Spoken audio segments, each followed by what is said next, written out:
Nobody has more respect for women than I do. Nobody. Hillary Clinton wants to abolish it, believe me. She wants to abolish our Second Amendment. I think they didn't deny it. I don't think anybody denied it. Other presidents did not call. They'd write letters, and some presidents didn't do anything. Many people have come out and said I'm right. You really do have to ask yourself, where does it stop? Hello and welcome to Fallacious Trump, the podcast where we use the insane ramblings of President Munchausen to explain logical fallacies. I'm your host, Jim. And I'm your other host, Mark. A logical fallacy is an error in reasoning that results in bad or invalid arguments. The logical fallacy we're looking at this week is poisoning the well, also known as smear tactics. So we've talked about a lot of the underlying things about poisoning the well before, because basically this is really an ad hominem fallacy. But the key that makes it different is that this is an attack on a person in advance. So it's before you get a chance to hear what argument the person is going to make. We poison the well by saying negative things about them. Yeah. So they're not even there in the first place. I mean, they can be. It could be in a debate if it was just the thing that the first person said, like, you know, John's about to tell you some nonsense about how this works, or in a, you know, it very frequently happens in court cases when the first person to give their opening arguments will say, you know, the defence is about to lay out this ridiculous case which is going to ask you to believe all these preposterous things. That is exactly poisoning the well. That's telling you in advance that you really shouldn't believe what they're going to say because it's all going to be nonsense. And so it is very much, it can be about saying that the argument is going to be wrong, but it's much more common to say, you shouldn't believe this person because, attacking the kind of person they are. Okay. So our first example from Trump is from the GOP convention in July of 2017, where he said this.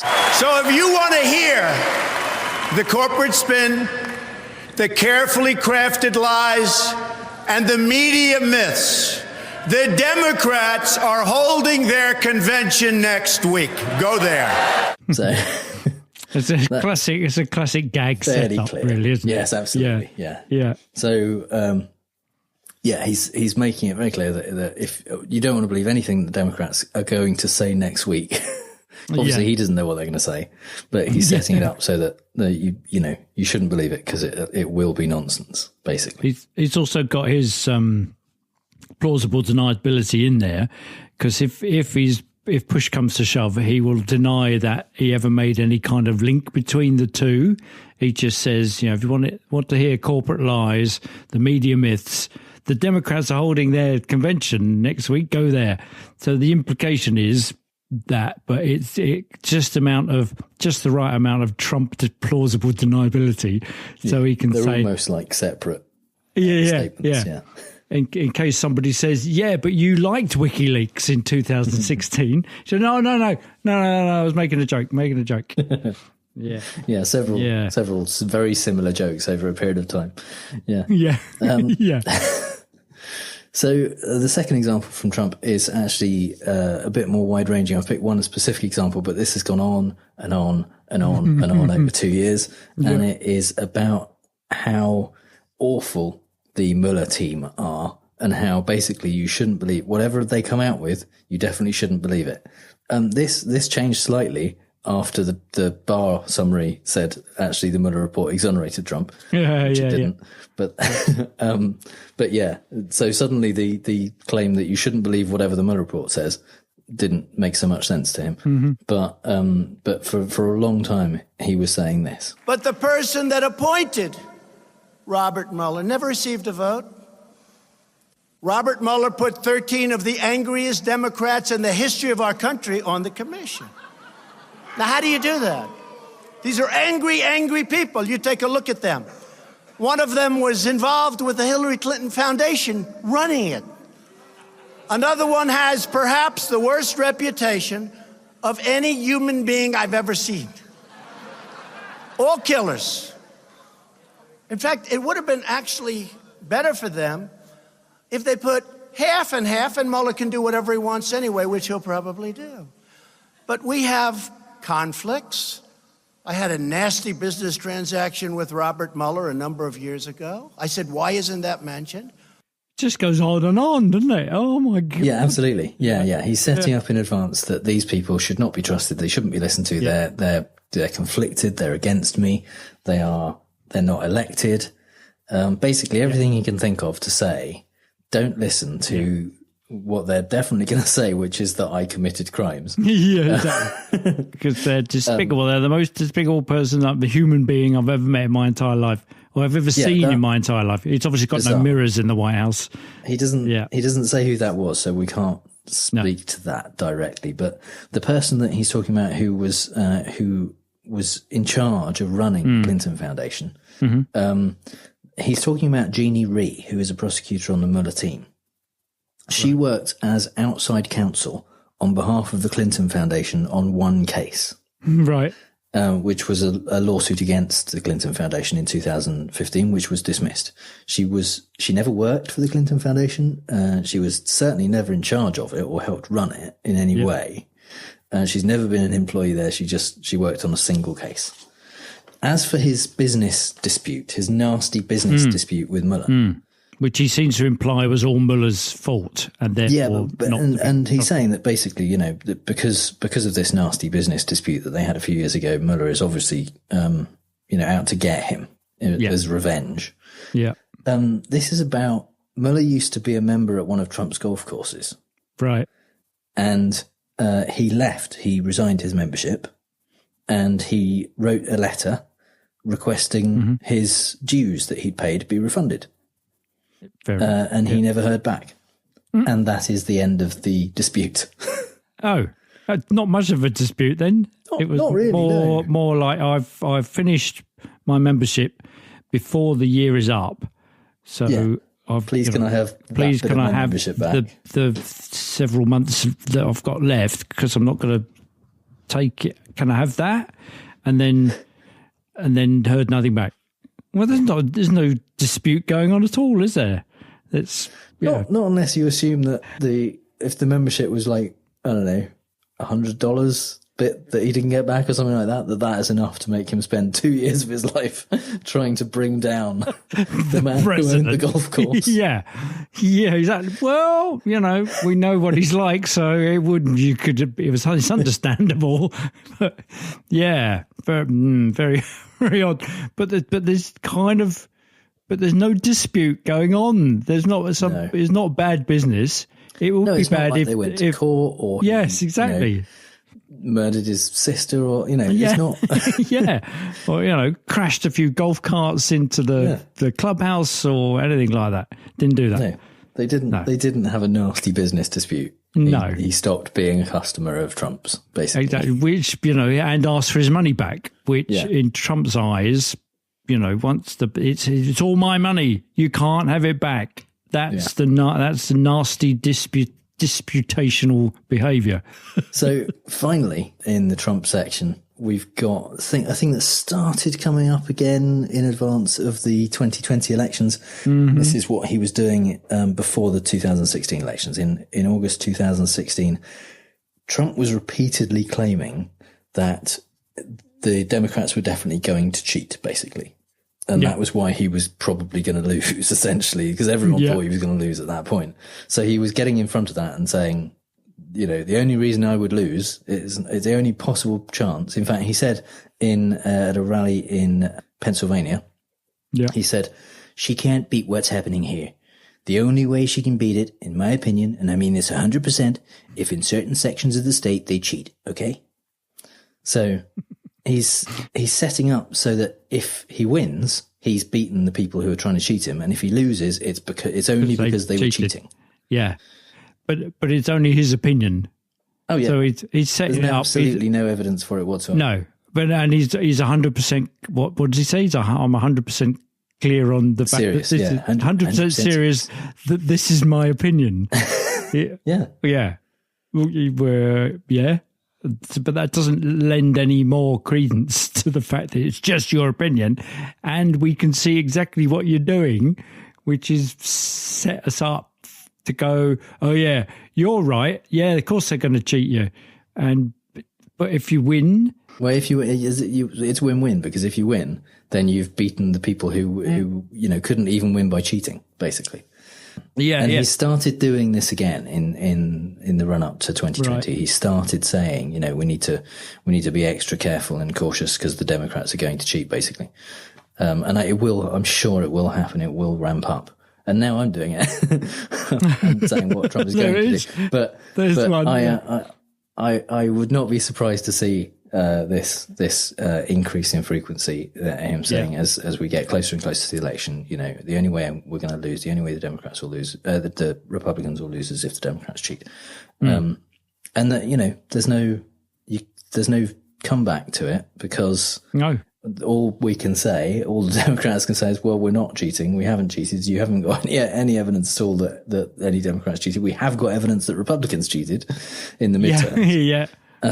You know, there've been lawsuits about it, but, you know, there's no real counter to it because it's happening before the argument's even been made. Yeah. So even the investigation into the duplicate voters and the non-existent voters that were voting last time came out with, you know, hundreds, if not tens, of people in the whole of, out of his 3 million people voted illegally, it was about 10. It's like 16, I think. Yeah. Like that. And that was not elite, not willful, lines, not and Democrat deliberate voters necessarily. Yeah. So he's kind of, you know, he's ignoring the fact that, of course, because it didn't go in his favour, so that's fake news. So he's going to trot that out again. Yeah, there we are. We're doing it. We're poisoning the well already. But the well is filled with strychnine. We are predicting the future based on the past. which is reasonable. It's stuff that he's done before. Wouldn't be surprising if he does it again. And it seems at least that the reason he started doing it already is because it's not looking good for him based on his midterm performance. It is to say that this is something he's going to do, possibly fallacious, but it's something that we can. We'll see what happens. Isn't there some element of the poisoning the well that the allegations that you're making against the person who's about to speak are without foundation and, you know, without grounds? Yeah. Certainly, you're pulling the ground out from under them before they've even. As with all these things, it's a level, a gradation. So. The more you're saying it without foundation, the more fallacious it's likely to be. It wouldn't be out of character. Let's put it that way. In a way, he's kind of poisoned his own well, because he can't stand up and say, I am, you know, I have a clean slate here. I'm completely blameless. Well, certainly, as we'll find out in a minute, my examples in the British politics do kind of have a hint of that there's a maintenance of one's own innocence in this thing, whilst heaping the blame on everybody else in every way that you could possibly think of. Like that, let's get to it. And now is the time, I think, for Marx's British politics corner. So I have recourse to the innocent of innocents, who's only doing her best for us all, in order to enact the will of the people, Theresa May. So the clip that I'm going to play, we'll come to shortly, is the speech that she made to the nation following the failure to get her deal through for a second time. And just to kind of keep you up to date with what the timeline of events were, this all happened so quickly, I'd actually forgotten where we were in the scheme of things.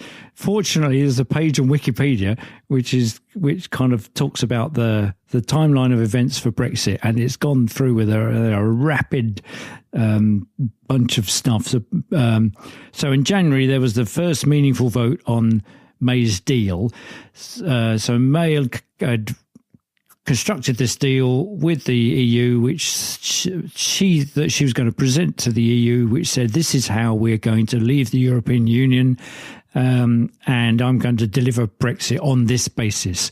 Her own cabinet, for a couple of hours, went, yeah, all right, that's really good. And then several people resigned afterwards, saying it was awful. On the 15th of January, she put it to Parliament and lost by the biggest loss in political history. So, and then there was several amendments to the various bits of deal that went on. She then brought the same deal back on the 12th of March, which lost again. Then that was followed by a vote on whether a no deal was acceptable on the 13th of March. And then there was a vote on getting Parliament. So the Parliament by this time had taken over the business of Brexit from the government, and Parliament itself put through a vote to say we must extend Article 50, which is the date when we're going to leave, because we haven't got a fucking deal in place. We can't agree the deal. We can't agree no deal. We've got to come up with something else. And we can't just crash out. So that's where we're the clip that we're going to hear is after those things have failed. And during Prime Minister's question time on March the 20th, Ken Clarke MP, who's a Tory MP and father of the House, so he's kind of one of the oldest serving MPs in the House of Commons, said this. This House has voted clearly to reject leaving with no deal, and it's voted clearly to seek an extension if her withdrawal agreement cannot get a majority. But this House has not yet had the opportunity to debate and vote on the range of options for long-term arrangements. So would she arrange next week for indicative votes finally to be held so we can see where the consensus, where the majority lies? So this is Ken Clarke saying, OK, you've presented your deal. We don't like it. It's lost twice. We voted against no deal, so we've got to have some sort of deal, and not the one you're presenting. And we're not going to crash out by default because we've extended the date at which we're going to leave. So he's saying, accept some sort of defeat here, would you, Prime Minister? Just be a bit flexible, and maybe what we could do is allow the Houses of Parliament to come up with some other suggestions that aren't your deal and that aren't no deal. We know what they are. We don't want either of them. So let us, as a Parliament, suggest some suggestions and then vote on those to see where the consensus lies and where in which direction we might move. You would kind of think that's a pretty sensible thing to do. You know, let's find out what the mood is, what things are important. It's been 2 years. As representatives of our constituents, we've probably got something to add to what ought to be in the deal, what ought not to be in the deal, rather than just accept your one each time you present it to us. That seems reasonable. It's not an unreasonable thing. Theresa May's response was that evening to make a speech. She kind of appeared, it's like a party political broadcast. She appeared on the news in between two British, between two Union flags at a lectern, and said various things, the most poisonous of which I would suggest is the following. And of this I am absolutely sure. You, the public, have had enough. You're tired of the infighting. You're tired of the political games and the arcane procedural rows. Tired of MPs talking about nothing else but Brexit when you have real concerns about our children's schools, our National Health Service, knife crime. You want this stage of the Brexit process to be over and done with. I agree. I am on your side. It is now time for MPs to decide. So far, Parliament has done everything possible to avoid making a choice. Motion after motion and amendment after amendment has been tabled without Parliament ever deciding what it wants. All MPs have been willing to say is what they do not want. I passionately hope MPs will find a way to back the deal I've negotiated with the EU. So basically what she's doing is setting up the MPs as the enemies of the people.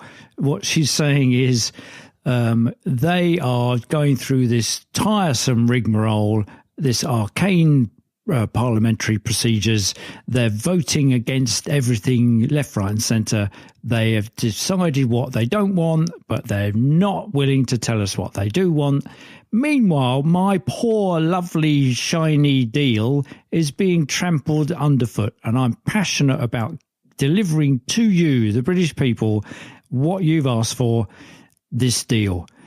Completely oblivious of the fact that it's failed twice and will go on to fail a third time at this point.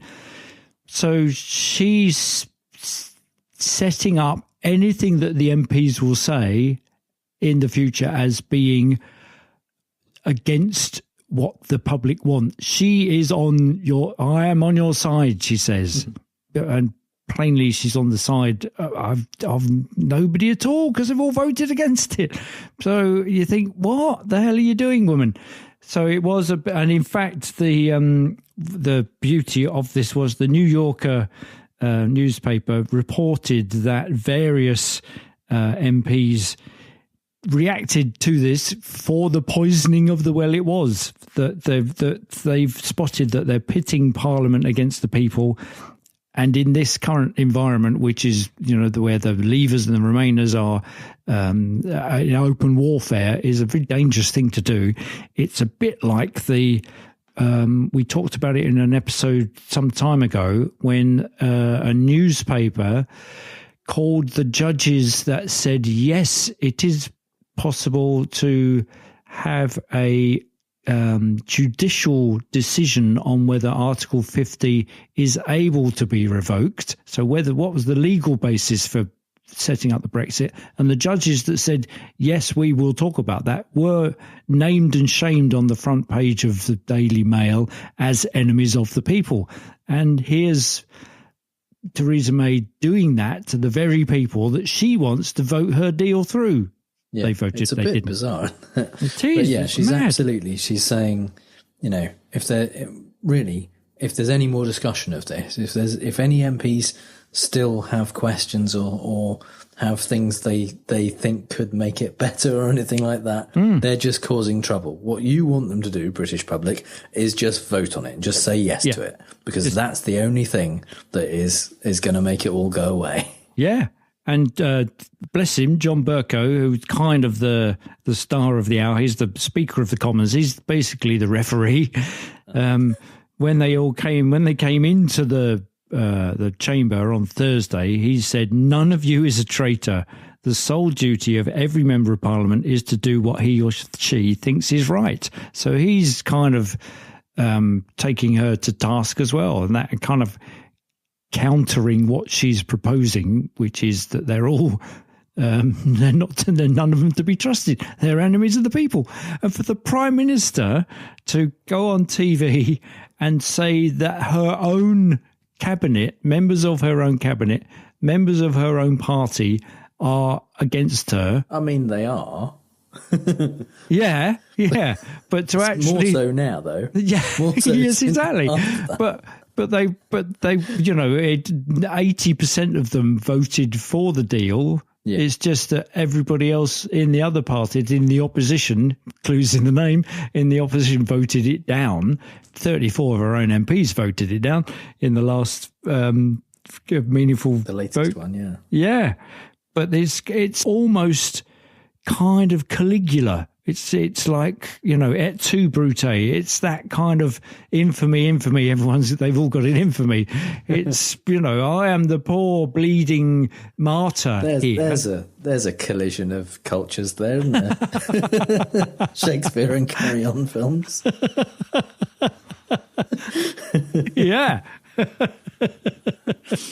It's all the same. It's all the same. So my second one, just bringing it right up to date, this Sunday just gone, the 14th of April, Iain Duncan Smith, who's the former Tory party leader, was being interviewed because the polls, not unsurprisingly perhaps, are showing these days that the Labour Party is way ahead and that the next Prime Minister is likely to be Jeremy Corbyn. The next leader of the Tory party is likely to be Jeremy Corbyn, who's the leader of the Labour Party. And So what Iain Duncan Smith does is talking about why nobody wants to vote for Jeremy Corbyn. He's poisoning the Corbyn well in this interview on Sky TV. I just cannot conceive the British public with Jeremy Corbyn's background and a party that is marred in charges of anti-Semitism and really ghastly misogyny and various other problems that they've got going on, a man who backs the Venezuela dictator who's been murdering his own people. All of these things will come home to roost. But I mean, the problem is, Jeremy Corbyn will probably dispute with some of the he may pictures you're dispute it or painting not, there. but he stands charged with supporting Maduro when the rest of the world says Maduro must go in Venezuela. But, you know, it's a kind of Marxism. And my point about this is whether people like it or they don't like it, none of that will be on display because it's all about Brexit at the moment. It's all about whether the Conservatives have delivered. So it's hilarious because he's kind of he says, well, it's kind of Marxism. It's when you take this stuff at face value and you listen to what they're saying, you realise that as politicians, you're not afforded the luxury of just talking bollocks. You've got to think about everything that you're saying. Because when Sophie Ridge, whose programme it is, says, well, I think he'll dispute that, he says, well, you know, he can dispute it all he like. He stands accused of supporting the Venezuelan. Yeah, but he doesn't. He just stands accused of it. He does. Iain Duncan Smith just accused him of it. Well, yeah. Yeah, so he stands... I mean, he doesn't actually support him, but he stands accused of it. So I'm just... Yeah, So that makes him untrustworthy. But the thing about it is it's delightful because he shoves in all these kind of irrelevant smears, and then he says, actually, all of that is irrelevant because people are just not going to vote for us because we haven't delivered Brexit. So he's doing as much poisoning as he possibly can, knowing full well that it is nobody's going to take any notice. So it's my sense of doing the poisoning the well bit is that you've got to call upon as much muck as you can and fling it in that direction so that people go, oh, I'm not going to vote for them or listen to what they've got to say. They're covered in muck. But then he, by his own admission, says, oh, there's all sorts of awful misogyny and all sorts of other things that I can't even make up. He then says it's not going to make any difference because we're so mired in the dirt because we can't deliver Brexit. So for me, it is the perfect poisoning of the well with irrelevant stuff because he then says it's irrelevant. So what is an effective counter to this stuff? What would be the counter to? I've got nothing this time. It's one of those ones where, if people have a good enough memory, then when it proves not to be true, they will remember that someone said it. Or if in politics and in things like that, if the media hold people to account, when something happens, people can. Yeah. Obviously, things like the election is going to be rigged bit is a lot harder because of the conspiracy theory thinking, because of the fact that it's unfalsifiable. Once the election's been held, if Trump doesn't win, he gets to say, see, I told you so. Yeah. And if he does win, it doesn't matter. So there isn't a counter to that one. We can just say, oh, don't be ridiculous, but it won't have any effect on the people who believe him.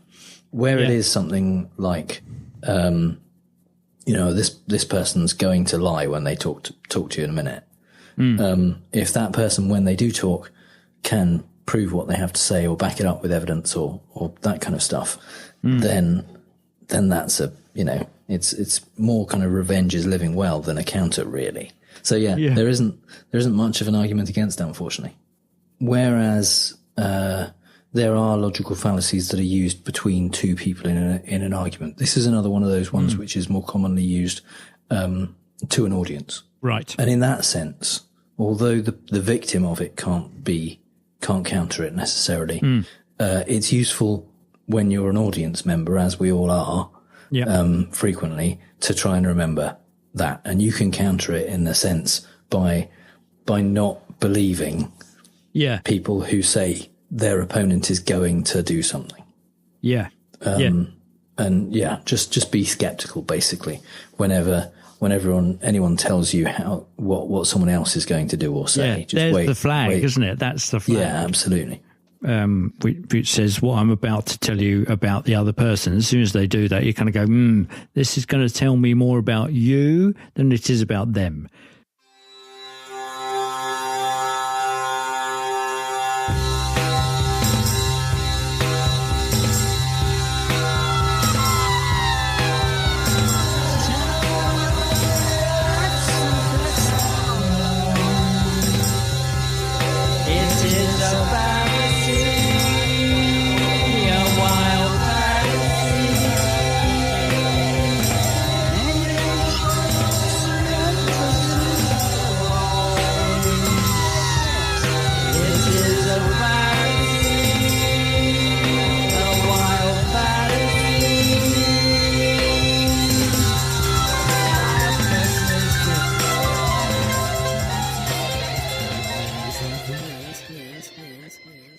There we are. The Beatles there with Wild Fallacy, which I think they redid it as Tomorrow Never Knows. I was inspired by that because I've got a feed on my phone that Sean Lennon, John Lennon's son, and his band, the something Lennon Delirium, did a version of that with the bass player from Rush, I think, some thing, and it was billed. What I found it charming was it was billed by the other member of the band saying, "Here's a clip of us playing Sean's dad's song," which I thought was great. But yeah, excellent. So, in the Fallacy in the Wild, we like to talk about the fallacy of the week from a non-political perspective. We only have one example in this section this week, but it's such a good example that I think that's fine. It's the one.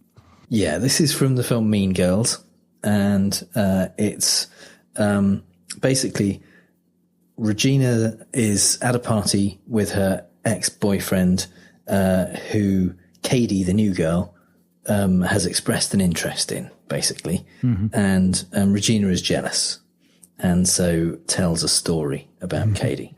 You know that girl Katie? Yeah, she's cool. I invited her tonight. Well, be careful because she has a huge crush on you. Really? How do you know? Because she told me. She tells everybody. It's kind of cute, actually.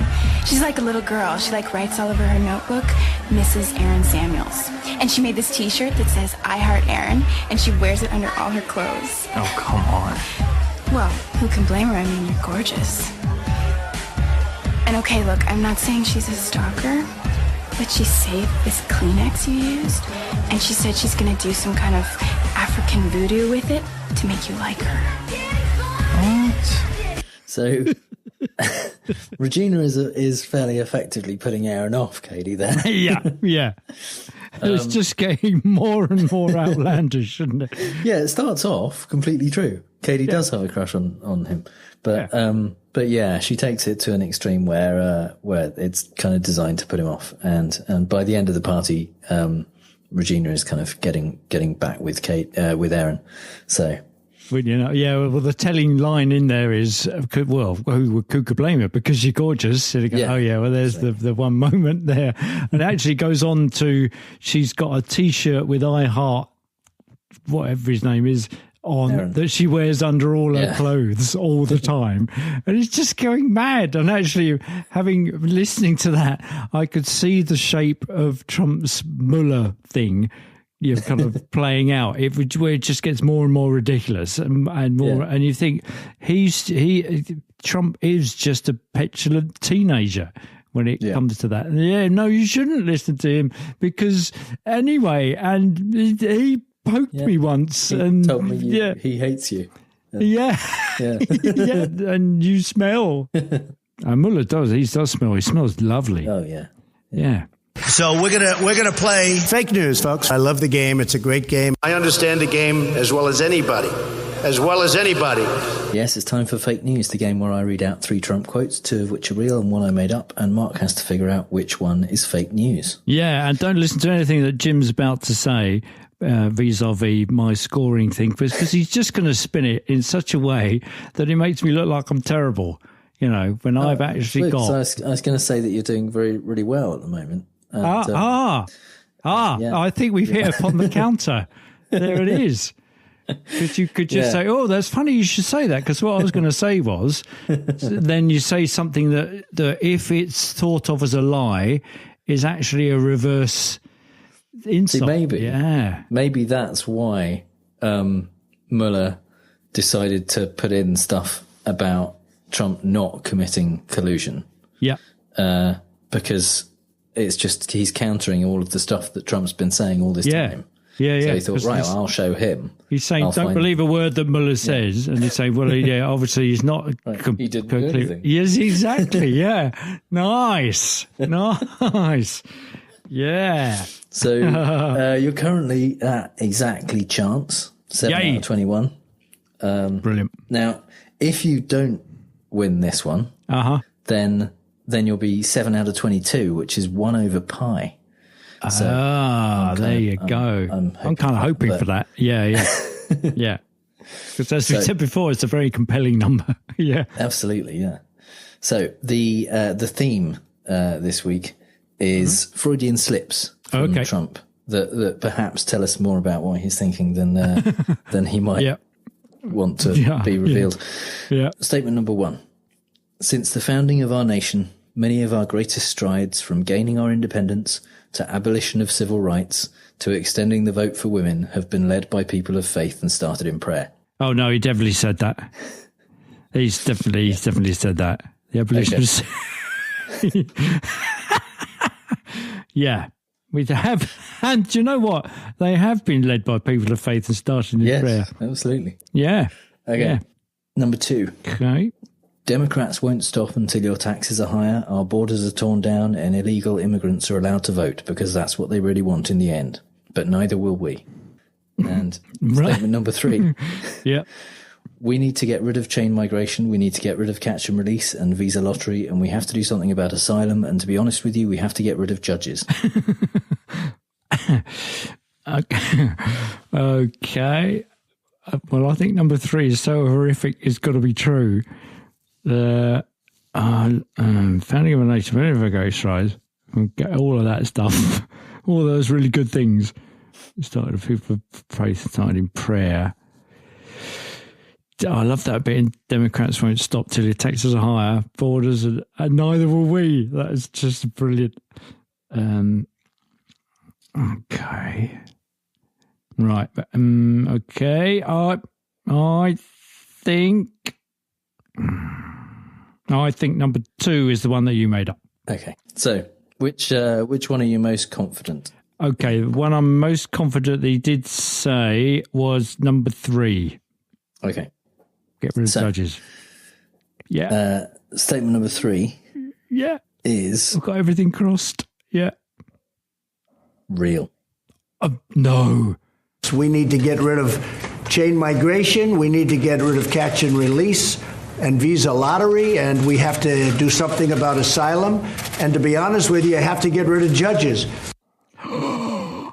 No, and does he have no? And he doesn't have the self-awareness to kind of hear what he's saying and then at least momentarily look horrified and mortified and clap his hand to his mouth and kind of indicate. No, he doesn't do that.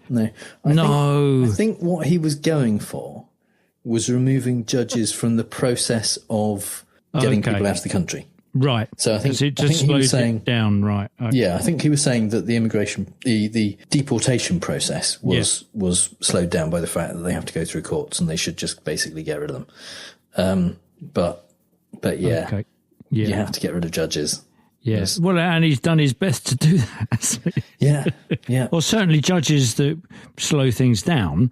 Yeah. By weighing pros and cons and enacting the due process of law. It's kind of, that, yeah. I mean, after all, time is money, and the due process of law can take up both of those. Yeah. So, righto. You think statement number 1 I do. is real? The one where he said that abolition of civil rights was one of the greatest strides since the founding of our nation. Yeah. And statement number 1. Oh, God, I hope it's real. is real. Oh my God, no! Since the founding of our nation, many of our greatest strides, from gaining our independence to abolition of civil rights to extending the vote for women, have been led by people of faith and started in prayer. No, he did slow down in the second half of that, which makes me think maybe he did hear kind of himself say it and think, yeah. Is that right? Is that right? What have I just said? I'm not sure. No. I mean, it could have just been he was having trouble reading the teleprompter. But yeah, well, it's also, this is his serious presidential voice, near as we can get it. This was a national prayer breakfast, he said. Yeah, and so he's kind of bigging up the fact that prayer is a good thing and people of faith are good.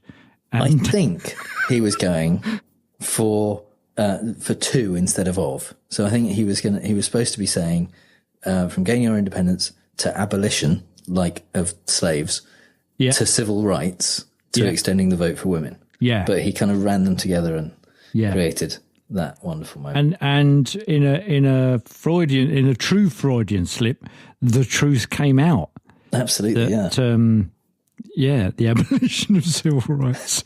So the greatest, Which the greatest he did stride. Not say.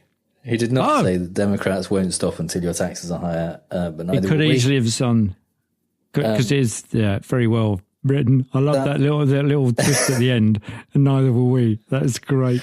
I think I based that in part on a George W. Bush line, which said something like, "Terrorists will not stop until our country is destroyed, and neither will we." Yeah. Yeah. So, and it's said with great import. Oh, and, yeah. I could hear him saying it. It's that kind of, it's just slowed down in his presidential voice, and it's like that. And then at no moment does he get to the end and go, what was just done? What? No, let's do that again. So sadly, you haven't got 1 over pi as a score. Oh, man. Which is very disappointing. Yeah. You have, in fact, 36%. Yay! Which I think is your highest score so far. It is. Yeah. There you go. See, despite all your poisoning of the well, I came out on top. So, podcast listeners, I clearly need your help to full mark. If you think you can make up a convincing fake Trump quote, then share this episode on Twitter, include your quote and the hashtag Fallacious Trump. I'll pick the best one and you'll be podcast famous.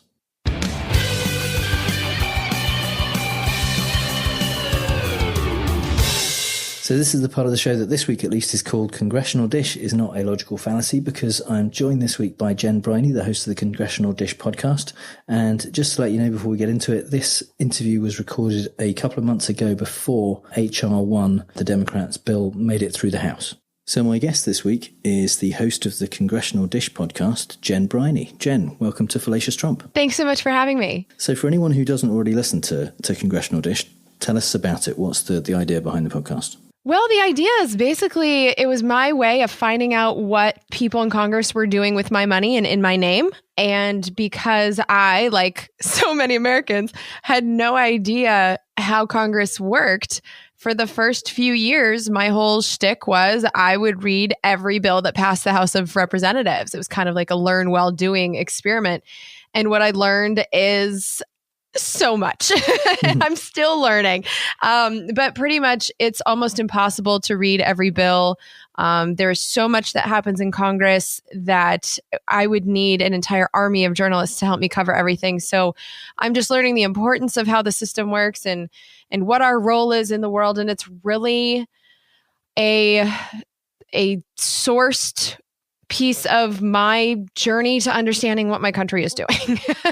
Because what I think is really important is, I'm on my own journey to figure out what's happening.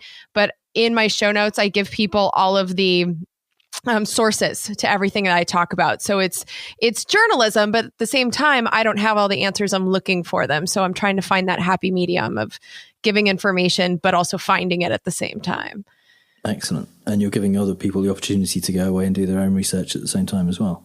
So how do you choose what bills to talk about? Is it based on the kind of the impact you think they're going to have, or how interesting they'll be to talk about, or what is it? Well, that's been the hardest part for me, is I'm still struggling with figuring out what I should cover and what I shouldn't. Because back when I first started this, I was trying to read every bill. And then when that became impossible, I had this responsibility that I wasn't expecting, where I do have to pick and choose. And so for the last 2 years, the Republicans have had full control of government, which was a new situation for me.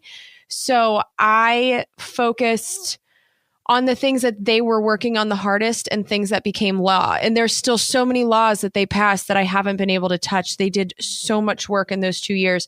And so now I'm in a completely different situation. I've never, in my 6 years of doing Congressional Dish, have seen the Democrats in control of the House of Representatives. And we also have a Republican president now. So I'm just finding with every Congress, I don't really know how to pick, because there's not going to be as many laws this time. So the strategy I was just using isn't going to work anymore. So honestly, like, it's really, when I sit down to do the next episode, it's whatever piques my interest, whatever I feel is super important and just shouldn't be missed. But yeah, it's an interesting question. That's one of the hardest things that I deal with, is what to talk about. You mentioned you've been doing it for 6 years, and the show has had to evolve over that time with the different Congresses that have come in. What impact did Trump have on the show? Did you kind of change the format or the content, or did you just kind of focus on different things? What effect has that had? Yeah, I did have to change things because of his ability to sign the laws. Because when I started doing the podcast, the dynamic was that there was always divided government. The Republicans had the House of Representatives the whole time I've been doing this. And I always had President Obama stopping a lot of what they were trying to do from becoming law. The big switch in the 115th Congress was that Trump was there and he would sign the things the Republicans were able to pass with or without Democratic help. And so that whole dynamic really changed how I had to attack the Congress, because there were certain things that I could kind of brush off as impossible, like the effort to repeal the Affordable Care Act. That's the best example I have. Back in the Obama years, he was never going to sign anything into law that destroyed his healthcare system, but Trump would. And so that became a very real danger in a way that it really wasn't just a couple of years ago. So that's how he changed my job, where it was like things that I wasn't too worried about before, I became extremely worried about. And it did change the direction of the show, because I had to start paying a lot more attention to what the Republicans were doing that actually had a chance. Okay. And you go into such a lot of detail in the stories that you cover, the bills that you cover. Do you do all of that research yourself, or do you have a team that kind of helps you? How does that work? Yeah, the research is all me right now. I had a researcher who was helping me for 2 months, and I just couldn't afford to keep him. So that was tragic. Yeah, I could use research help, but right now it's all me. And that's okay. It's my favorite part. It's the stuff that I enjoy doing. But there's just so much information that gets by me, and that's what keeps me awake at night. But yeah, it's just me right now. Have you ever kind of done quite a lot of research into a story, or gone far into it and then decided actually this isn't interesting enough to cover? Or Oh yeah. Oh yeah. Yeah, we call those duds, okay, where I watch an entire hearing or I watch a couple hearings on a topic and there just isn't anything there.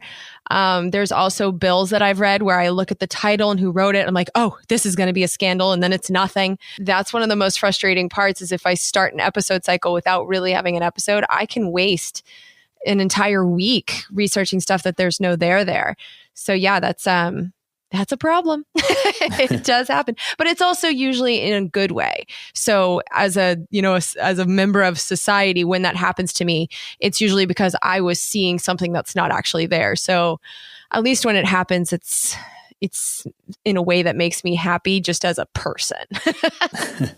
And by contrast, has there been stuff that you kind of started thinking, well, I might spend 5 minutes on this, and it's turned into something huge? Oh, yeah. Yeah. That's my favorite thing in the whole world.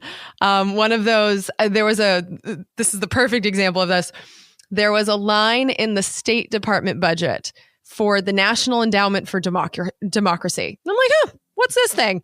Well, it turns out that this is a thing that has been involved in the United States trying to overturn the governments of other countries for decades. And once I jumped in that rabbit hole, I found out that a quarter of its money goes basically to the Democratic and Republican parties. And the people involved in this are like Madeleine Albright level of party stars.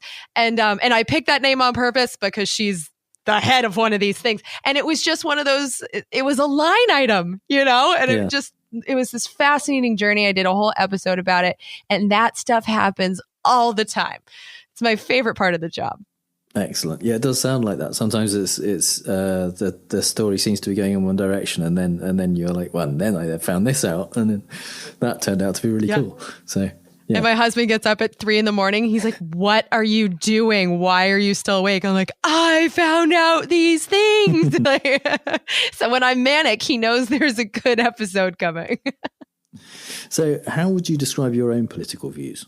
Oh, ever evolving. I mean, this podcast has completely changed the way that I see the world, to the point that, you know, when I was 18, I voted for George W. Bush, a Republican president, because my parents were Republican. I mean, I really was that basic. I was raised by Red Sox fans, so I'm a Red Sox fan. I was raised by Republicans, so I'm a Republican. That's as much as I thought about it. And now, I mean, they started a war, and one of my best friends had to go to Iraq twice. You know, so that definitely changed my mind on like party loyalty. And then when I started doing the podcast, I wasn't looking for this, but I couldn't help but see how these bills and laws are really written to help companies make money, and in a lot of ways that hurt the workers, hurt people like me. And it was not just the Republicans, it's the Democrats too. So what I'm seeing is we're told that the two sides in this country are left versus right and red versus blue and liberal versus conservative, but really it's these corporate interests versus the rest of us. And sometimes the priorities overlap, but most of the time they don't. And I was just blown away by how, once you start seeing that dynamic, it's impossible to unsee. And I wasn't expecting it. And it's changed who I am and how I see everything. So that kind of level of the influence of corporate interests and stuff, that's led you to your value for value model, hasn't it? Tell us a bit more about that. Yeah. I mean, back in the beginning, I kind of had to do a listener supported model because advertisers won't even talk to you until you have 5,000 downloads per episode. And I wasn't there yet. I'm beyond that now. But back in the day, it was kind of like, oh, so I kind of need to finance the fact that I have no job right now. And so I was forced into it in the beginning. But then as the advertisers started asking to be on my show, that's when I had to ask the big question of, you know, what is it about the media that is stopping them from talking about the stuff that I'm talking about? And I think it's the fact that their paychecks come from advertisers. So if Boeing, for example, is paying for these television journalists, which they are. You watch TV, like, who's buying a plane? The reason that Boeing has advertisements is not about us, it's about paying them. And so you're not going to hear about the run up to war. You'll hear about when the war starts, but you're not going to hear the 2 years that preceded that. And so I was looking at that dynamic and I was like, I just don't want to even set myself up to let that happen to me. You know, like, I want to be able to be accountable only to my listeners and to have my customers be my listeners instead of my customers be the advertisers. And so now that I'm telling advertisers all the time, like, I'm sorry, I don't accept advertising on my show. I'm actually even more happy that I made that decision because it's a beautiful community that we've created. I'm not afraid of saying anything because I've definitely said stuff that's controversial and people do fire me, but just as many people start paying after I say it. So it's like, I'm really not afraid of saying anything that I believe to be true, no matter how different it is from the common wisdom. And I would not have that freedom without my funding model. I believe in it so strongly in a way that I didn't know if I would when I started, but it's a beautiful, beautiful thing. And right now we're in an interesting position because we've had I think it was over 1,000 journalists from a bunch of different publications just get fired. And so there's a big conversation right now about how do we fund journalism. This method is working.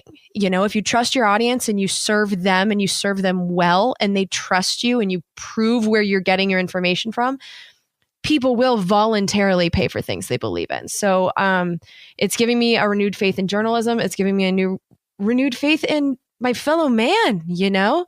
But like I said, it's also difficult because, you know, it takes a long time to build. So I had a researcher, I couldn't afford him. Like it's working, but at the same time, I don't have Rachel Maddow money and I could use it. Sure. So yeah, but I have the freedom that she doesn't. So I'll take the freedom any day. Do you think that freedom is inherently impossible in mainstream journalism? Is there anyone in what would be considered the mainstream media who you think is doing a good job and standing up for kind of truth, or is it just impossible to do that? You know, I think they're all trying to stand up for truth. I mean, I remember when Rachel Maddow got the MSNBC job because she was a podcaster. I listened to her all the time. And her big thing was issues of... She was, yes. And her big thing was issues of war and peace. And I remember for 3 weeks, she had a conversation with us, with her audience, where she said, if I go to MSNBC, I can't talk about these things anymore. They're owned by a defense contractor. I know this. Yet at the same time, all the other things I talk about, I will have a microphone that is so much more powerful than I have now. So she made the conscious decision to go to MSNBC, understanding that she would be muzzled. And she has been, but at the same time, we know what fracking is because she ended up with that microphone. Sure. So I think we have very good people in the mainstream media that are making those kinds of choices. But is it possible for someone like me to work there right now? No, it's absolutely not possible because, you know, Cenk Uygur, he tried to work for MSNBC. He was their number one show and they still got rid of him because he was not the establishment and he was making the establishment mad. That really happened. There's a whole documentary about it. Yeah. And actually I've met Cenk, so that's how I also know that it happened. But, you know, they fired Phil Donahue. They fired Jesse Ventura. You just can't point out how the corporatocracy, for lack of a better term, is rigging our laws while being paid by them. I just don't think it's possible. So this kind of fairly recent model of podcasting and YouTube, things like that, do you think the future of journalism? Is that how people are going to get their news?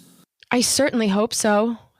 And I know that it's spreading. You know, there's a great publication called The Intercept. It's an online publication. They do have podcasts, but they are 100% supported by their readers and their listeners, and it's working for them, and they are fearless in their journalism. And so, yeah, I think it's catching on. I think it's, yes. My short answer is yes. I think this is the future of journalism. And because also we've just seen how the advertising model has failed. You know, like that, we just had a bunch of journalists fired. Newspapers are going down because digital basically sucked all the advertising out of their businesses. And it wasn't just advertising. I mean, there were content decisions that were made and there were bad decisions that were made going back many, many years. But I just don't think that relying on advertisers for everything is the way to go. And I think we're now starting to really see the downsides of that. And people are going to try a new way. And I'm hoping to lead the charge in that, or be one of the people anyway.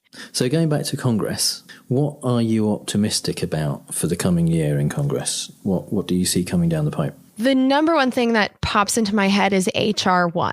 It's in the House of Representatives, which is now run by the Democrats. And they've made their number one bill, H.R. 1, stands for House of Representatives 1, a bill that would really solve so many of the problems that we have with our electoral system. Like, it makes it much easier for people to vote. It starts a process that will end up with automatic voter registration, which we should have anyway. God knows that the government knows where we live. So the fact that we have to register, it's ridiculous. And so they make that a thing of the past. The most exciting thing about it would be the redistricting plans. So instead of the states creating the districts. But the problem with that is that whoever controls the Secretary of State's office, whatever party, is able to rig the districts in their favor. And it happens all the time. Instead of allowing that to be the way the districts are created, they would have independent commissions that would create the districts. I mean, that would be huge. They have some campaign finance ideas that I'm not a huge fan of, but it's a bill that is looking at the real problems that we have here. And they've made it their number one priority. And so I don't think that this has any chance of becoming law, specifically because of the voting rights that are put in place. The Republican Party, I mean, there are certain things the Democrats do too. The redistricting, they do that too. But when it comes to restricting people's access to the polls, that's a Republican Party thing.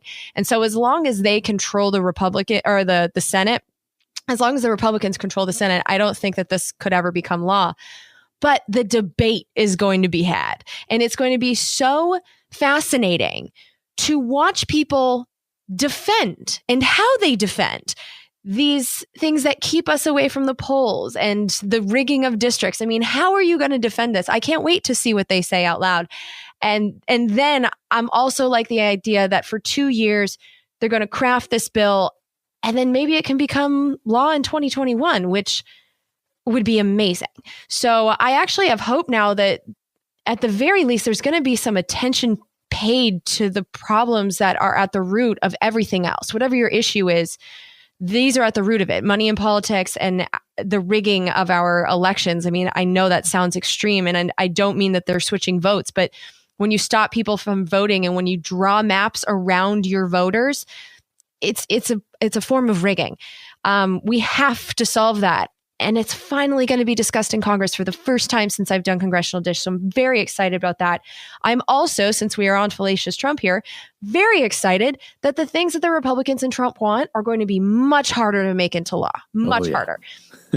It is going to be more dangerous, though, as we've just seen with the shutdown. So that's also the concern, is that every time we have to fund the government, there is an opportunity to shut down the government unless you make this thing law. So that's going to get more contentious, but there's really only, I mean, once we fund the government for 2019, there's only 2 more times that this could possibly happen, because we only have to fund the government once a year. Sort of. I shouldn't say that because then they extend it like bits and bits. I don't know. But that's the one thing where I'm like, okay, this is going to get uglier. But giant tax cuts for the rich, those days are over for the rest of these 2 years. I'm really not afraid for the Affordable Care Act now in a way that I was just a few months ago. So yeah, actually the fact that nothing is going to happen is the thing that's making me the most happy about this new Congress. It's going to be interesting times. It's going to be it's been interesting times for the last few years, but it's going to be an interesting couple of years in terms of both the discussions that they're going to have and some of the hearings that I think they're going to come from the House of Representatives. Totally. And that's why for this next Congress, one of the ways I plan to tackle it is to watch a lot more hearings and give people the highlights. Because hearings can easily be 3, 4, 5, 6 hours. Sure. But, usually there's one storyline that's really the most interesting thing. So if you just cut the fluff, you can really hear the best conversations. And I'm going to do a lot more episodes like that, because actually, as we record this is the first day of hearings in the 116th Congress, and there's already some good ones. So I'm super excited. It's going to be good. I think it's going to be, at least for my show, it's going to be good. But it'll definitely be fun to watch at the very least. Excellent. So if people want to find out more about you and listen to your show, where should they go? So Congressional Dish is available anywhere you can find your favorite audio. We're on Apple Podcasts, we're on Spotify, we're on Pandora. And then you can also find all the places that you can hear it on congressionaldish.com, which is also where you can get the sources, because I do think it's important to know where I'm getting this stuff from. Jen Briney, thank you very much for joining me. Thank you so much for having me.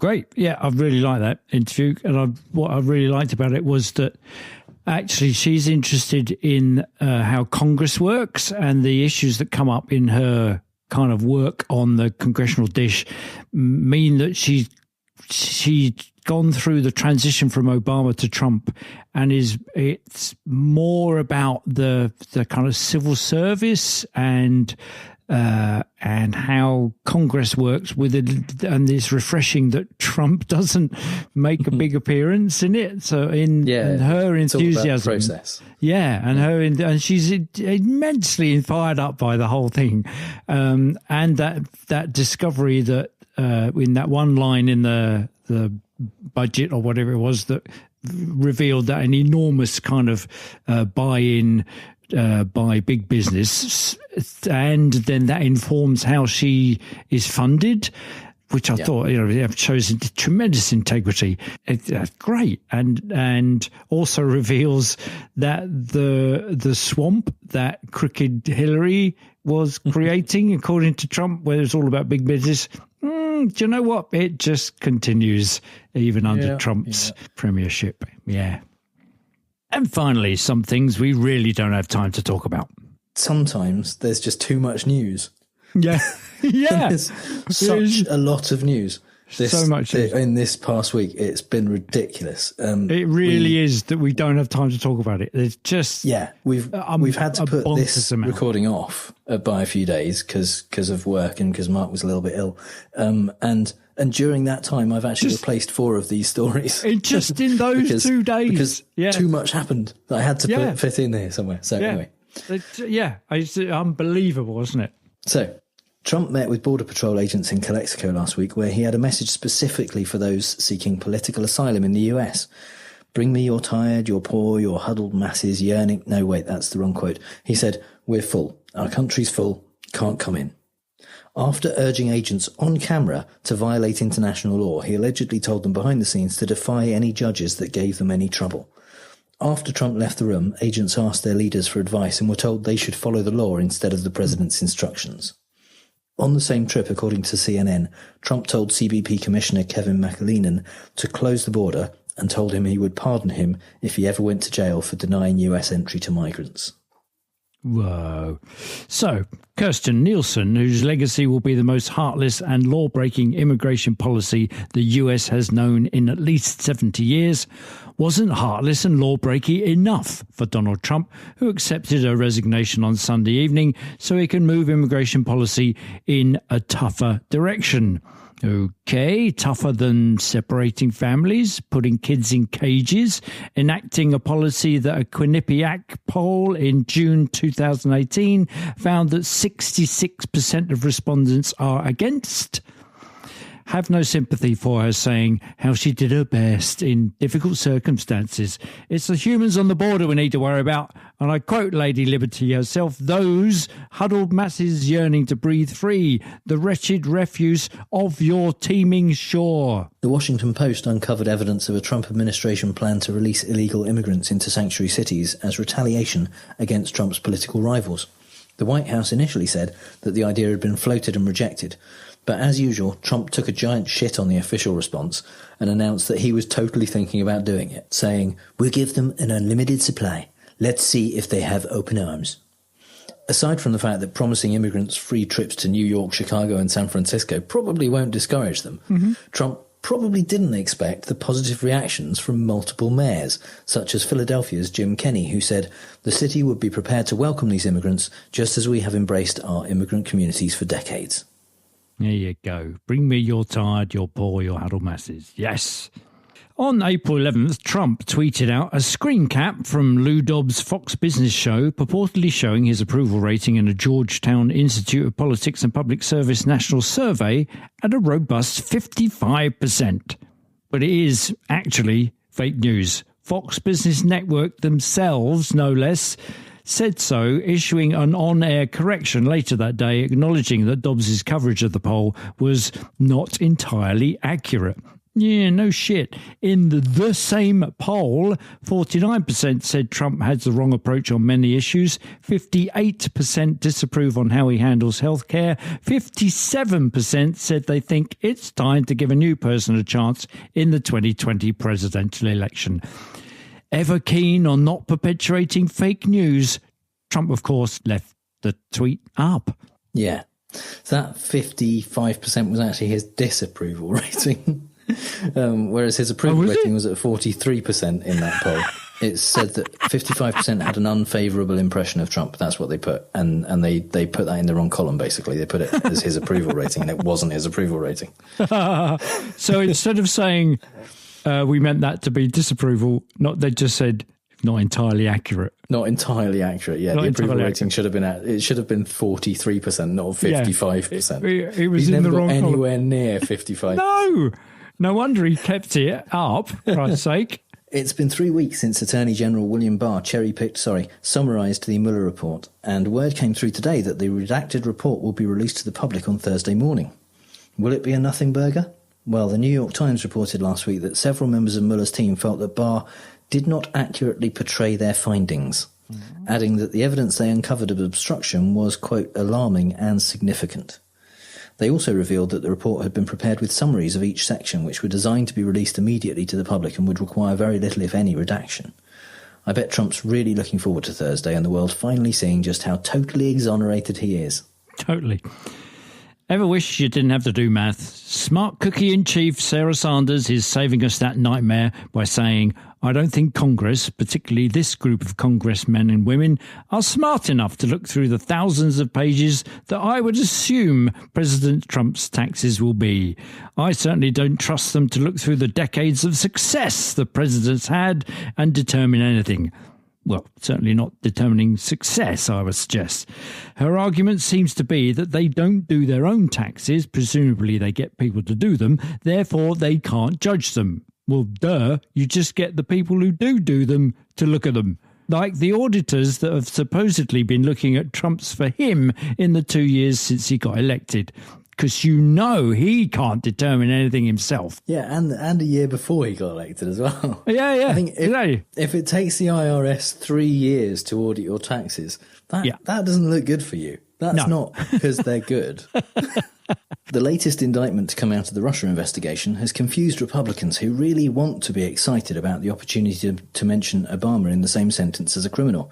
Freeze-dried Skeletor doll Kellyanne Conway got a little too excited and tweeted, "Finally, White House official indicted in connection with Mueller investigation." Of course, Twitter was quick to remind Kellyanne about the existence of Michael Flynn. All the excitement is about Gregory Craig, who was indeed Obama's White House counsel from 2009 to 2010. The thing is, he's being charged with making false statements to investigators about work he did for Ukrainian officials 2 years after he left the White House. By that time, he was working with someone called Paul Manafort. Remember him? He's the convicted felon who ran Trump's election campaign. Yeah, finally. Freeze-dried Skeletor doll. Love that. French President Emmanuel Macron was Trump's guest on a visit to Mount Vernon in Virginia, which, if you didn't know, is the former home of George Washington. Trump was puzzled as to why Washington didn't name any of his property after himself, because you've got to put your name on stuff or no one remembers you. This from the man occupying the White House up the road in Washington, the capital city of the United States, which admittedly isn't in the state of Washington, but even so. Even former President George W. Bush consumed several presidential biographies while in office, presumably upside down and in picture book form, but Trump's lack of interest in presidential history, said historian John Meacham, means that he has basically thrown out the one data set available to him. We don't have anything else to study, it's all you got. Bit like being a property developer without having read about how to do it, or being a CEO without studying other CEOs' 7 successful habits. Yeah. So that's all the bad arguments and faulty reasoning we have time for this episode. You can find the show notes at fallacioustrump.com, and if you hear Trump say something stupid and want to ask if it's a fallacy, our contact details are on the contact page. And if you think we've used a fallacy ourselves, notwithstanding poisoning the well, let us know. And if you've had a good time, please give us a review on iTunes, Stitcher, or wherever you get your podcasts. And you can support the show on our Patreon page at patreon.com/ftrump, just like our newest patron, Keelan Simitovich. Fantastic. Thank you, Keelan, joining and paying us money and listening to our stuff. It's great. You can also connect with us and other listeners in the Facebook group at facebook.com/groups/fallacioustrump. All music is by The Outbursts and was used with permission. So until next time on Fallacious Trump, we'll leave the last word to the Donald. That's right. Go home to mommy. Bye.